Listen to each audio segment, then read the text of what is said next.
पूज्य श्री रामदेव सिंह जी के स्मारक स्थल और प्रतिमा अनावरण के अवसर पर उपस्थित सभी उनके स्वजन, संबंधीगण और सब प्रिय मित्रों और सज्जनों और देवियों, मुझे बहुत बड़ा सौभाग्य मिला है।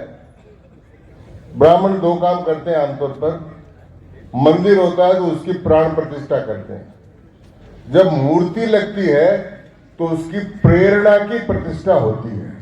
तो आज संपूर्ण गांव के लिए और उनके परिवार के लिए प्रेरणा की प्रतिष्ठा हुई और प्रेरणा की प्रतिष्ठा के लिए मुझे बुलाया। अब मैं केवल इतना ही मेरा काम बाकी दक्षिणा लेना, बाकी मैंने काम पूरा इसका किया। अभी सुभाष जी ने, दयाराम जी ने सारी बात बताई, लेकिन मैं दो तीन सब्जेक्ट हैं। तो पहला तो मैं श्रीमान रामदेव सिंह जी के बारे में कहना चाहूंगा कि विलक्षण व्यक्तित्व था, गांव से लगाव, समाज से लगाव और पार्टी से परे उठकर लोगों के साथ लगाव रखने का उनका काम है। मेरे दो प्रसंग है जहां बहुत इस तरह से, जब पहले वो जिला प्रमुख बने थे तो भैरव सिंह जी शेखावत का ही बोर्ड था, तो उनको कहा गया भाई दो जाटों में से एक जाट को चुनना है। बोलो तो रामदेव ही है। तो रामदेव सिंह जी को वोट देने में भैरव सिंह जी का भी हाथ था। और दूसरी बात मैं गवाह हूं विधानसभा का, जब सीकर जिले को विद्युतीकृत किया पूर्ण रूप से, उस समय शेखावत साहब ने विधानसभा में कहा कि भाई रामदेव जी ने कहा है कि सीकर जिले को आप संपूर्ण विद्युतीकृत करने का उपहार दो, तो राजस्थान में पहला जिला विद्युतीकृत होगा तो सीकर होगा। ये इनकी मेहरबानी के कारण, इनके संबंधों के कारण से था। संबंध इनके सबसे परे थे। एक उदाहरण बहुत विचित्र मेरा है, वो आप सब लोग सुनेंगे तो उनकी वो कितने बड़े मन के थे आपको पता लगेगा। मैं एमएलए बन गया था तो कोऑपरेटिव मिनिस्टर थे, मिनिस्टर होते हुए मेरे से वो घर पर मिलने आए, बैठे थे। इतने में मेरी पत्नी आई, मैंने कहा ये रामदेव सिंह जी है। मैं इतना बोलता, उसके पहले वो खड़े हुए और खड़े होकर बोली दादी दो दूं। इतना उनका कहना था। वो थी 25-26 साल की, वो बिक गई। बोले ये आदमी इतना बड़ा आदमी है, इतना बड़ा है और मुझे दादी कह रहे। मैं को भाई इसको समझो, ये तो जाट लोग हैं, वो इसी प्रकार से ब्राह्मणों के बच्चों कहते हैं। वो सवाई माधोपुर की थी, उसको पता ही नहीं था। तो ये उनका एक इतना बड़ा उदाहरण है कि मैं उनके बहुत छोटा, 48 में उन्होंने LLB कर ली, मैं 47 में जन्मा, तो उस समय इतना उनकी कृतज्ञता का भाव था।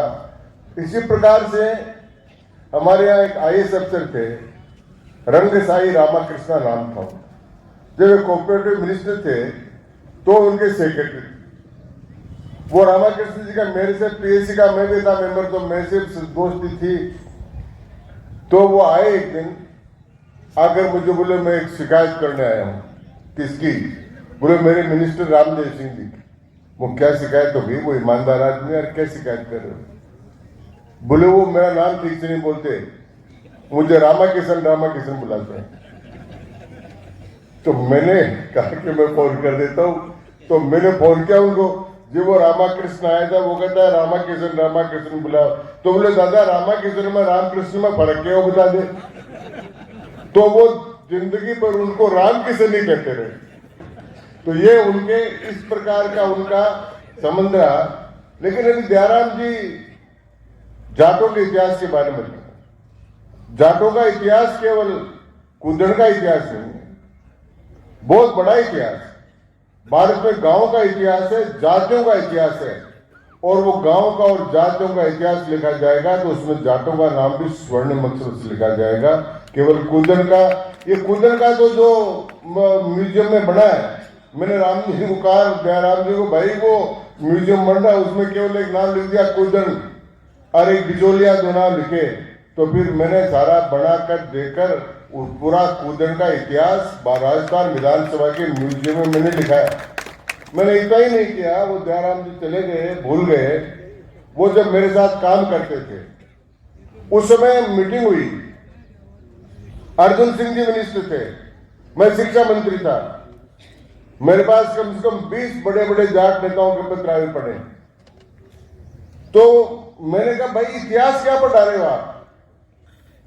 इतिहास में पढ़ाते थे, आजादी के 60 साल बाद पढ़ाते रहे कि जाट उद्दंड और लुटेरे थे, ये इतिहास में लिखा। मैंने कहा इसको काटो इतिहास में से। वो क्यों? मको मैं तो वहीं जन्मा हूं, गांव गांव में छोटे छोटे बच्चों की शहीद के रूप में प्रतिमाएं लग गई है। आप इतिहास में उनको जाकर वो लुटे रुद्रन रखते हो।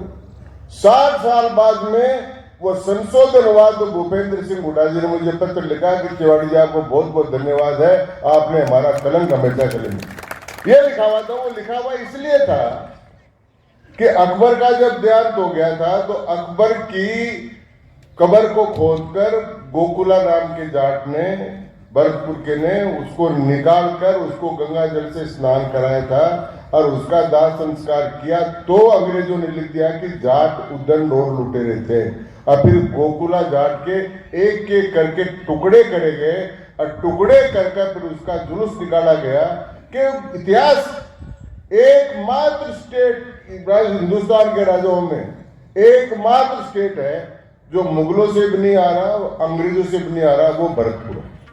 इसलिए सब जातियों का इतिहास और इतिहास लिखने का काम, खुदन का भी आपने इतिहास बताया, ये सारा काम है। लेकिन मैं साथ एक बात और बताता हूं, दो चीज जो भूल गए दयाराम जी। एक तो भूल गए कि जाटों का आरक्षण का आंदोलन चला, उसमें सुभाष महरिया जी चुनाव लड़ने के मूड में। हमने देखा है बलराम जाखड़ के सामने सुभाष जी कैसे जीते। तो अटल बिहारी जी वाजपेयी जी आए, अटल बिहारी जी वाजपेयी की मीटिंग थी, सुभाष जी भी मंच पर बैठे थे, मैं भी मंच पर बैठा। भाषण देते देते वो लय में भाषण देते थे, जो घोषणा करनी थी भूल गए थे। तो सुभाष ने कहा भाई साहब वो चिंता मत करो, पर्ची लिखी और मैंने पर्ची लिखकर उनको पकड़ाई तो अटल जी ने पढ़ा, हाँ अगले चुनाव के बाद में जाटों को आरक्षण दे दिया जाएगा। तो इस आरक्षण में भी खुदन का हक है, अब मेरा ही है। चलिए दूसरा काम वो एक किया दयाराम जी ने, कवि तो है ही, अब जाटों में कवि होना बहुत मुश्किल है, हो गए हो तो कविता से करते हैं, लिखते रहते हैं। अब जब 1,15,000 लोगों को हमने शिक्षा में भर्ती किया, उस समय मैंने कहा यार वो उत्तर प्रदेश के, बिहार के सब लोग आ जाएंगे, चुने जाएंगे। तो मैंने कहा यार ऐसा पेपर सेट कराओ दयाराम जी कि राजस्थान के लोग के पास हो। तो दयाराम जी ने कुछ प्रश्न लिखे कि बिनोटा क्या न कहे, सांगरी बुढ़िया का लागे, खेजली का लागे, लिख लिख कर बना दे दिया। लेकिन एक बात है, लिख कर दे दिया, पेपर आ गया, पेपर में 1,15,000 पास हो गए, लेकिन दयाराम जी ने तो इसको लीक मुझे भी नहीं किया। और 1,15,000 में से 15,000 आदमी केवल शेखावाटी के नौकरी मिले, तो उनका भी ध्यान है। तो ये सारे काम हुए हैं। जहां तक रामदेव सिंह जी का सवाल है, उनकी मेरे पर बहुत कृपा है और मुझे प्रसन्नता है कि आज मैं उनके इस काम में आया। क्योंकि जब हमको बार बार याद आता है कि यार चुनाव जीत नहीं रहे हैं, चुनाव क्या करें, बिना जाट के चुनाव जीता नहीं जाएगा, तो जाटों में कौन आ सकता है। तो मैं उनके पास गया, मैंने कहा सुभाष महरिया जी को हम ले जाते हैं। बोले ज्यादा ले जा, तो ले आए और लाकर चुनाव लड़ाया और दूसरी बार में जीतकर केंद्र में मंत्री बन गए। तो ये सारा काम वहां उन्होंने कभी नाराज करने की उनका दादा ले जा, तो आए तो उनसे हमने आज्ञा लेकर काम की, ऐसा नहीं कि उनसे आज्ञा नहीं ली। और 2 चुनाव में एक चुनाव में तो पहले में तो कुदर में मुझे केवल दक्षिणा ही मिली थी। पहला चुनाव जो मुझे में जीता तो 11 वोट मिले, तो मैंने स्वीकार कर लिया भाई दक्षिणा के रूप में प्राप्त हुए हैं। लेकिन दूसरे दक्षिणा भी बिना जमाए हुए दक्षिणा दे दी, तो वो ले ली और 2 चुनाव में बाद में भरपूर वोट देकर मेरी मदद की और राजस्थान विधानसभा मुझे भेजा। और मैं कहना चाहता हूं कि मैं रामदेव सिंह जी के आधार पर उन नेताओं को श्रद्धांजलि देना चाहता हूं। आप समझिए आज के पॉलिटिकल कैरियर जीवन को और उनके जीवन को। मैंने इन सबको देखा, रामदेव सिंह जी को देखा, भैरू सिंह जी को देखा, पूनम चंद जी को देखा, मदेरणा जी को देखा, रामनारायण चौधरी को देखा, सबको देखा। सब गांव से जुड़े रहे, धरती से जुड़े रहे और भूमि सुधारों की क्रांति अगर किसी ने की हिंदुस्तान में तो वो राजस्थान प्रांत ने की। उसमें रामदेव सिंह जी का हाथ था, उनमें सारे किसान नेताओं का हाथ था, उसमें भैरू सिंह जी का हाथ था। सब लोगों ने मिलकर आज किसान क्रांति की। आज किसान जो जमीन का मालिक सबसे पहले बना, उसका सब राजस्थान की विधानसभा पहली विधानसभा है जिसने सारे विधेयक पारित किए। सब हिंदुस्तान में भूमि सुधारों कानून राजस्थान के बाद में पारित किया। ये इन लोगों का योगदान है। मेरे पर तो उन सबकी कृपा रही। इन लोगों का दिल कितना बड़ा होता था आप सुनो। रामेश्वर जी महिला साहब को भी बहुत श्रद्धांजलि देता हूं, उनसे मेरा खूब संबंध रहा, गहरा रहा। एक बार उनको गुस्सा आ गया किसी बात पर, चुनाव हुए थे दूध में, तो जाबरमल जी हमारे संबंधी थे, रिलेटिव, तो उनको उनका ट्रांसफर उन्होंने करा दिया। तो मैंने एक लिस्ट बनाई 40-50 जो मेरे रिश्तेदार थे और मैं रामदेव सिंह जी के पास ले गया, मुझे ये लिस्ट ले लो। लिखा के लाया हो, मगो मेरा संबंधी है, क्यों गो वहां वो ट्रांसफर इसी करके बाहर करा दो। बोले के बात हुई, मुगा बात होगी। बोले जा कैंसिल है, जा कैंसिल है। फोन कर दिया देव जोशी को उसी समय कि भाई घनश्याम को वो है विनम वो कैंसिल कर दो, तो कैंसिल कर दिया। तो इतना रामेश्वर जी के कहने के बाद फिर रामेश्वर जी ने मुझे कहा, अरे भाई घनश्याम अगर कोई काम हो पर चुनाव के बाद बहुत जाति के लिए ना, वो ठीक है। तो वो भी और पूरा ये सारे लोग जो थे वो समर्पित लोग थे, ये राजनीति में समर्पित थे। भैरू सिंह तो राजपूत थे ना। जागीरदारी उन्मूलन का जब कानून आया तो जनसंघ के 11 एमएलए थे, 11 के 11 राजपूत थे, 8 ने जनसंघ छोड़ दी। भैरू सिंह जी रहे वहां पर और उन्होंने कहा कि जागीरदारी उन्मूलन होना ही चाहिए। तो ये काम, ये लोग जो उस समय 52 से राजनीति में आए, रामदेव सिंह जी आकर मैं देखता था, सीकर तो रुकते नहीं थे। अभी जिस कमरे में हम बैठे थे उसी कमरे में आकर बैठते थे और वहीं रहते थे। गांव से कितना लगा, इस गांव का भी एक इन्होंने बताया नहीं, दयाराम जी ने, सुभाष जी दोनों ने। यहाँ मैरिया सुंडा 2 पार्टी हुआ करती थी, तो सुंडो तो सरपंच मैरिया बना था, तो ये कह रही लड़ाई चलती रहती थी। तो उस समय की बात है जब मिनिस्टर बने तो राम जी सीधे आदमी के आगे गांव आए तो गांव वालों ने वापस भेजा। मैं क्या बात हुई? बोले यार वैसे बोला कि माना बता रहा हूँ सारा गांव का मिलकर थारो स्वागत कर। तो वो आए दोबारा और सुंडा मैरिया दोनों पार्टियों ने मिलकर उनका बहुत बड़ा स्वागत किया। तो इस प्रकार से गांव में यूनिटी भी, एकता भी सब उनके नाम से थी। ये उनका बड़ा चरित्र है। और ये मूर्ति की प्रतिष्ठा करना ये परिवार के जनों को बहुत लाभदायक है। इसके 2 लाभ हैं। पहला तो स्वर्ग में उनकी आत्मा को, उनकी नहीं उनके पूर्वजों को भी बहुत सुख प्राप्त होता है और उनके आशीर्वाद से फिर परिवार भी बहुत फलता फूलता है। लेकिन आप एक बात कहने में मुझे झिझक नहीं है कि जैसे मदेरणा फैमिली बन गई या और कोई फैमिली बन गई तो ये महरिया फैमिली पॉलिटिकल फैमिली बनी, इसमें रामदेव सिंह जी का ही सबसे बड़ा हाथ और योगदान है। इस बात को हमको स्वीकार करना चाहिए। ये सारे बात हुए। और लोकतांत्रिक इतिहास, कोऑपरेटिव मूवमेंट शिखर में खड़ा करना हो, पंचायत राज का मूवमेंट शिखर में खड़ा करना हो, ये सारे जो मूवमेंट खड़े करने हैं उनमें रामदेव सिंह जी का अभूतपूर्व योगदान रहा है। अब मेरा ये सौभाग्य रहा कि मैं इन सब राजनेताओं के साथ कम उम्र में पहुंच गया, इसलिए सबके साथ मेरा संपर्क है। मैंने झुंझुनू में रामनाथ चौधरी को देखा, उनको गुजरात हॉस्टल कमरे में सोते हुए देखा, ये इनके काम में सोते। मैंने बहुत नेताओं को देखा, अंत तक भरू सिंह जी शेखावत के पास अपने विधानसभा के बैंक अकाउंट के लिए कोई अकाउंट नहीं था। इन लोगों ने काम किया, लोकतंत्र की स्थापना की, लोकतांत्रिक परंपराओं की स्थापना, और वो लोकतंत्र की स्थापना करी, इसलिए बिजली आई, इसलिए सड़क आई और इसीलिए गांव तक बस है।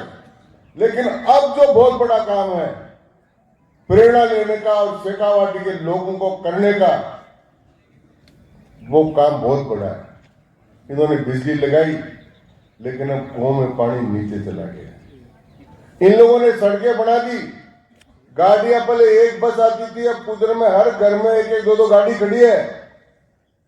लेकिन ये कल्चर, ये सभ्यता और ये संस्कृति जब बचेगी जब यहां पर पेयजल और सिंचाई का जल आएगा। और उस जल के लिए और इसके लिए पिछली बार मैंने रामला मैदान में घोषणा की थी कि वो काम करेंगे। हमने समझौता करा, जो काम पूरा हो गया समझौता का। अब उस काम को पूरा करने के लिए तीनों सरकारों की जरूरत पड़ेगी, राजस्थान सरकार की, भारत सरकार की और हरियाणा की सरकार की। समझौता हो गया, पाइपलाइन का काम हो गया। जनप्रतिनिधि सब मिलकर शेखावाटी क्षेत्र में जमुना का जो जल हमको मिला है वो लेकर आए, और हमने अगर ये काम कर दिया तो जैसे इनको लोग याद कर रहे हैं, हमको भी याद करेंगे, क्योंकि शरीर तो जाना ही है, ये तो जाया ही है। तो इसलिए मैं आप सब मेरी तरफ से कृतज्ञता पूर्वक रामदेव सिंह जी को श्रद्धांजलि अर्पित करता हूं। और उनका इतिहास, गांव का इतिहास, परिवार का इतिहास सब कायम रहे, इसके लिए मेरी शुभकामनाएं हैं। और आज मुझे बुलाया, इसके लिए मैं आपको बहुत बहुत धन्यवाद देता हूं। और मेरे सामने कटेवा साहब और हेपसवाल साहब और विशंबर जी और गोदारा साहब जो बैठे हैं, इन सब लोगों को देख कर भी बहुत छाती गर्व से फूल जाती है कि शेखावाटी के लोग सेना के इतने बड़े बड़े पदों पर काम करके आज भारत जो विश्व में एक शक्तिशाली राष्ट्र बनने जा रहा है, उसमें आप सब लोगों का बहुत बड़ा योगदान है। आप उसके पिलर्स हो। और अब शेखावाटी ने बहुत शहीद भी दिए, बहुत अवसर भी दिए। इसलिए मैं कहना चाहता हूं कि देश की सुरक्षा करने में शेखावाटी सबसे आगे, देश में उद्योग धंधों का प्रसार करने में शेखावाटी सबसे आगे, अब तो शिक्षा का प्रसार करने में भी शेखावाटी सबसे आगे हो गई। तो इस शेखावाटी के चार चांद लगे, ये सुजला सुफला हो जाए, इसलिए हम सब मिलकर यमुना जल को भी ले आए। यही रामदेव सिंह जी के प्रति सच्ची श्रद्धांजलि होगी। सारे परिवार को मेरी शुभकामनाएं। धन्यवाद, नमस्कार।